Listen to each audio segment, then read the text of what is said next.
Welcome to the FightWrite podcast, a writer's resource for writing fight scenes, action, and violence. I am your host, Carla Hoke. Y'all, I haven't done a podcast in forever, and it's good to be back. I hope this finds you well, safe, and sound. Here in Texas, we are creeping out of quarantine like bears out of hibernation. Grouchy, hungry, and very hairy. In the midst of the pandemic, my website got an overhaul. Check it out at FightWrite, FightWrite.net. It was recently featured in Writer's Digest, Writer's Digest Top 100 Websites for Writers. And I am very honored and thankful for that. When you go to the site, there's a button slap in the middle of the page for the blog. And while you're on the site, check out my book, FightWrite, How to Write Believable Fight Scenes with Writer's Digest / Penguin Random House. You can also follow me on Twitter at Carla Hoke, CarlaHoch, and hashtag FightWrite on the Instagram. Oh, and YouTube. Look up FightWrite, one word, FightWrite on YouTube. Okay, today on the FightWrite podcast, we are going to tackle a subject I am asked about probably more than any other next to fighting a larger opponent. I'm sorry, I got to take a drink of tea. And that is, how do women fight? We are talking about trained fighters here, not, street scraps or real housewives of the Glad You Ain't My Neighborville. Most recently, I was asked by Jenna Terese via Instagram. She's a YA author, and you can find out more about her at jennaterese.com, JennaTerese.com. Jenna asked if there are certain weapons and fighting styles that work best for women, which is a great question. And yes, there are styles that work best. If you're a trained fighter and you're irritated by that answer, I feel you. Just hear me out. Also, if you know enough about fighting that my answer did frustrate you, you know a lot. Go you.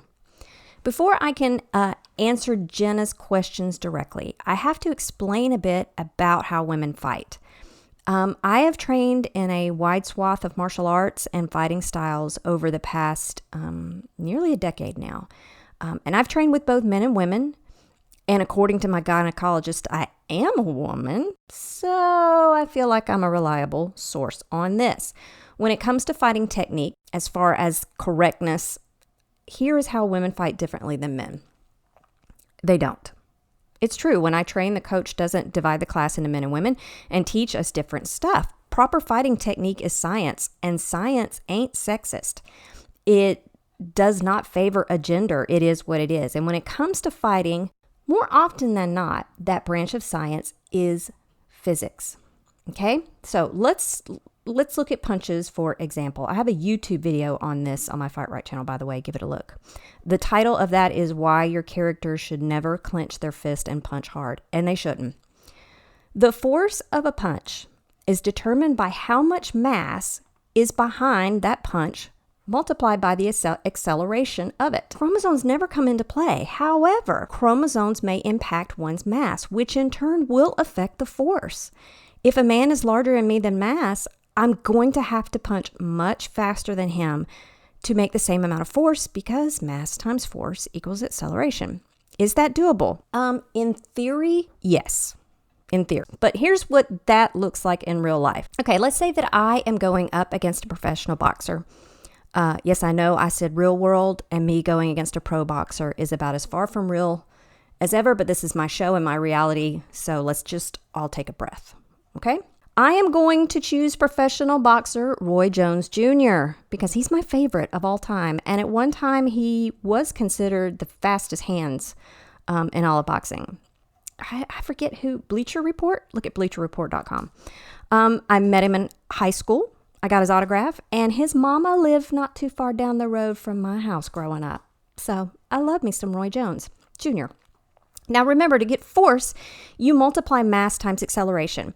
Roy Jones' fighting weight is about 35 kilograms, or that roughly translates to 77 pounds heavier than I am right now, post-quarantine weight. You feeling me? We're all there, right?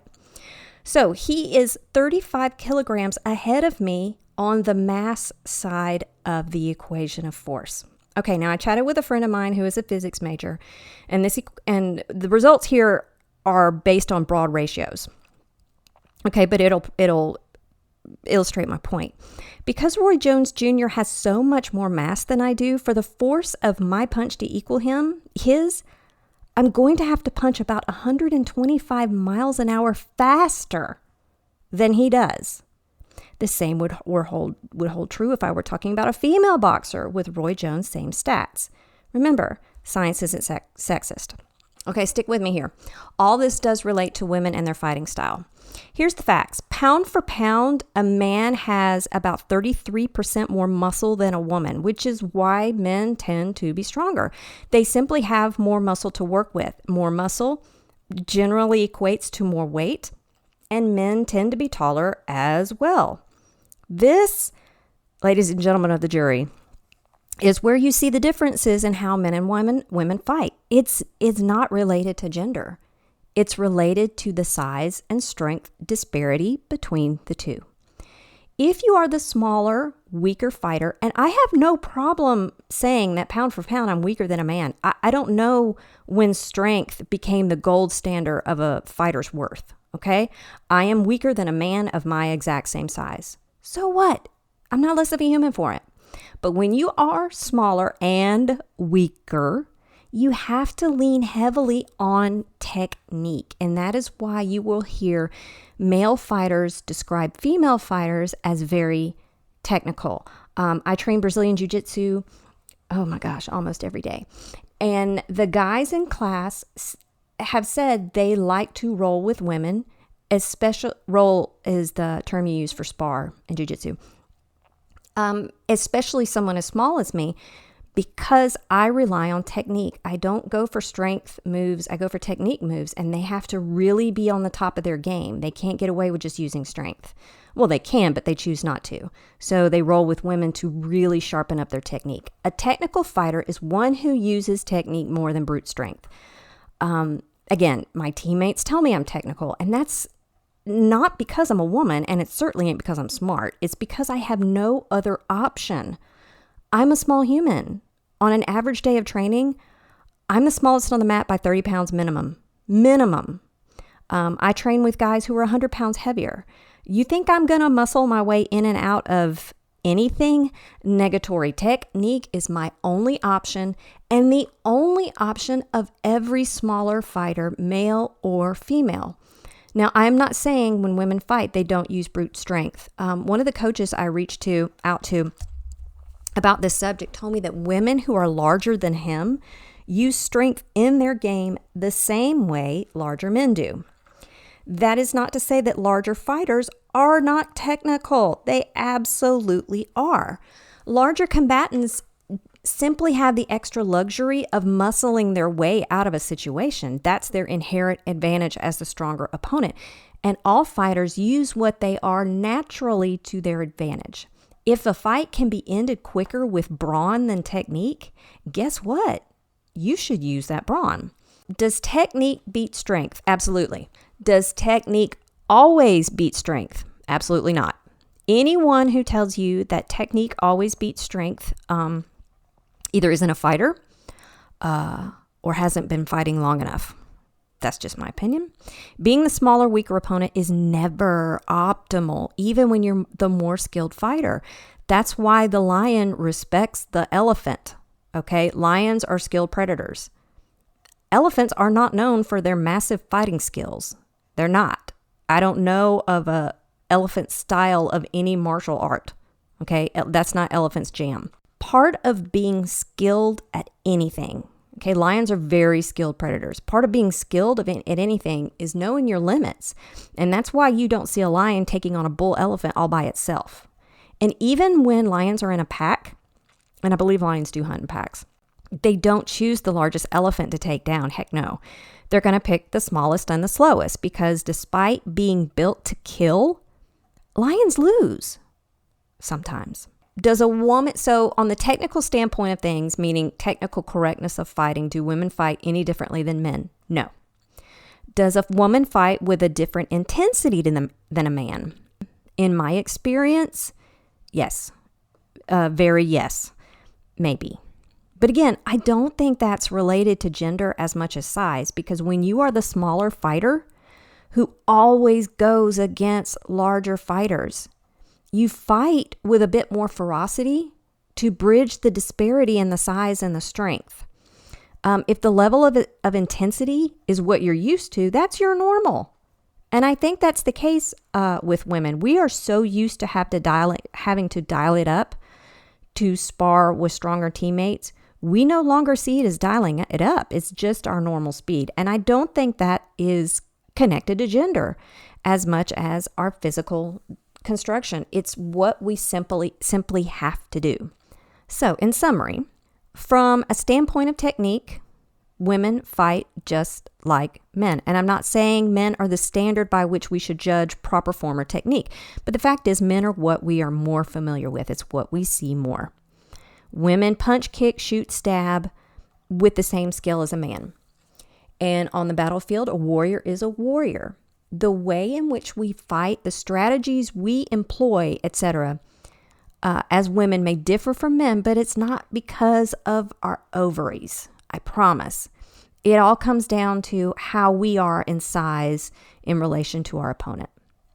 And really, that is how you should, that should be one of the greatest influences over the fighting style you choose for your character. It should be more about size than gender. If your character is significantly shorter than every other character, maybe don't choose a fighting style that utilizes reach, but do choose a weapon that does. Maybe. That said, no fighting skill is wasted. If you want your tiny character to be a boxer, have at it. Remember, they will have to be much faster than everyone else because to deliver more force, they're going to have to be faster to make up for the difference in mass. I love punching things. I just love it. It's gratifying on a cellular level. And I have been taught proper technique in punching. My punches tend to be a little bit harder than what people expect, simply because I have worked on technique. And the better your technique in punching, the more able you are to get your mass behind it. Now, I'm not going to go out and punch people. That's just the way it is. And if I end up in a fight with someone much bigger than me, I'm not going to fight. I'm going to run. That's crazy talk. Why would I want to fight somebody so much bigger than me? But if I am forced into an altercation where I have to be very close to someone and punching is an option, guess what? I'm glad I know how to punch an elbow. That's my thing. If I'm really close to somebody, really close, depending on how close you are, you might be better off throwing an elbow. But that's a whole other podcast. The only time gender should really have an impact on fighting style is 2 times. If gender prohibits learning a fighting style, and if fashion of that gender precludes the use of it, the proper technique of it. And here's what I mean. If your character is a Victorian lady, she should not be a boxer. For one, she cannot have bruises all over her hands and face. That wouldn't work in high society. Okay, it just wouldn't. And the only kind of boxer that doesn't get beat up is the kind of boxer that's a dog. That's all there is to it. It's part of the process. If you have a character that fights and spars, and I don't mean just an actual fight, if they train often, they're going to have the marks of someone who trains often. That's just how it is. Also, as a Victorian lady, in full Victorian dress, she will not have the movement needed to throw a productive punch. The punch isn't about the arm and fist as much as it starts in the feet and it goes through the hips, and you really need movement in your core. And you don't have that when you have on a corset. Remember, corsets were so tight that it actually inhibited breathing. Women would literally pass out because their corset would not let them take a full breath. Okay, this is why Victorian ladies carried daggers in their mufflers, and they put them in their hair as hairpins and hat pins too. Yes, sometimes your character's best fighting style is a weapon. But even if your character's best fighting style deals with weaponry, they are also going to know how to fight hand to hand. That Japanese jiu-jitsu and Aikido, which actually comes from Japanese jiu-jitsu, that's where these things come from. When you lost your sword, these techniques helped you to continue defending yourself. So if your character is good with the sword, good with a knife, especially if you're good with a knife, you're also going to be good at, or you better be good at, defending yourself without that weapon. In summary, your character's fighting style should be based more on physical attributes than gender. And their choice of weaponry, because Jenna Terese asked about that too, is going to be based more on size than gender. Also, a lot of other things are going to come into play. The era, the location of the fight, and I mean like literally what's around that person, but I also mean geographically where they are in the world. That's going to have an impact on their fighting style as well as their weapon. You do not need to give your medieval knight a katana. Okay, katanas were not meant to go against European armor. That's just how it is. Okay, I think that's going to be it for this edition of the FightWrite podcast. I promise my next podcast will be about choosing the best fighting style for your character. And then the one after that, I think, will be about choosing the best weapon for your character. I promise. I very promise. If you don't want to wait for those podcasts, which, hey, the way I'm going now, it may be decades before I get my next podcast out. That's not true. That's not true. I promise I'll have it within the month. If you don't want to wait for a month, get my book, FightWrite, How to Write Believable Fight Scenes, because I have a whole chapter on choosing a fighting style, a whole chapter on choosing the best weaponry. And I also address how women fight as far as size and how they kill. Now, okay, we're talking about how women fight. Women fight based on their size. Okay, it's not different than a man. It's based on their size. But I'm going to tell you what, women absolutely do kill differently than men. I have a whole post about it on my blog, and I have a section in my book about it. So if you have a woman who is a killer, then you might need to check out that book. And also go to my blog at fightwrite.net, FIGHTWRITE.net, and check out JennaTerese.com, JennaTerese. Okay. Until the next round at the FightWrite podcast, get blood on your pages.